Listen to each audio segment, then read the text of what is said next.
மீஞ்சூர் மெயினில் போட்டிருக்க சைடு தாங்க நம்ம சைட்டு. அந்த சைட்டை பற்றி நம்ம பார்க்க போகிறோம். ஹாய் வணக்கம், நான் உங்கள் குமார் சாண்டி பேசுகிறேன். நம்ம சேனலை மறக்காமல் சப்ஸ்கிரைப் பண்ணிவிடுங்க.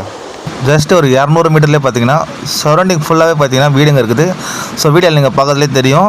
இந்த குடியிருப்பு மதியில் தான் நம்ம சைட் ஒன்று போட்டிருக்கோம். சண்டே தான் லான்ச் பண்ணோம். ஆல்ரெடி 90% நம்ம சைட்டு சோல்ட் அவுட் ஆகிடுச்சு. லான்ச்சிங்க்கு நம்ம கஸ்டமரை காரில் கூட்டிகிட்டு போகும்போது எடுத்த வீடியோ தான் இது. ஸோ நீங்கள் சைட்டுக்குள்ளே போகும்போது உங்களுக்கு தெரியும் சைட்டில் எவ்வளோ கூட்டம் இருந்துச்சுன்னு சொல்லிட்டு. கண்டினியூஸாக வந்து பார்த்திங்கன்னா வண்டிங்க வந்துட்டு போய்ட்டு வந்தது. நம்ம சைட்டு உள்ள என்ட்ராகும் போது தான் ஒரு அதிர்ச்சி காத்திருந்தது. என்னடான்னு பார்த்தீங்கன்னா சைட்டு உள்ள போகிறதுக்கு நம்மளுக்கு இடம் இல்லை. ஸோ ஃபுல்லாகவே வந்து பார்த்திங்கன்னா காருங்க ஃபுல்லாகவே நிற்க ஆரம்பிச்சதுனால செக்யூரிட்டி நம்ம இல்லை, அந்த கேட்டில் போங்க, இந்த கேட்டில் இடம் இல்லைன்னு சொல்லி அனுப்பிச்சிட்டாரு. அவ்வளோ காருங்க வந்து நின்றுட்டு இருந்தது. நம்ம சைட்டுக்குள்ளே ஸ்ட்ரெயிட்டாக என்ட்ரி ஆகிட்டு பில்லிங் செக்ஷனில் போய்ட்டு பில் போட்டு வந்தாங்க. நம்மளும் நம்ம கஸ்டமருக்கு பில் போட்டோம். கஸ்டமர் ரொம்ப ஹாப்பி. ஸோ இந்த இடம் பார்த்திங்கன்னா நிறைய க்ரௌட் வந்தது. அன்றைக்கி பார்த்திங்கன்னா ஒரு 1500 பேருக்கு மேலே நம்ம சைட் லான்ச்சுக்கு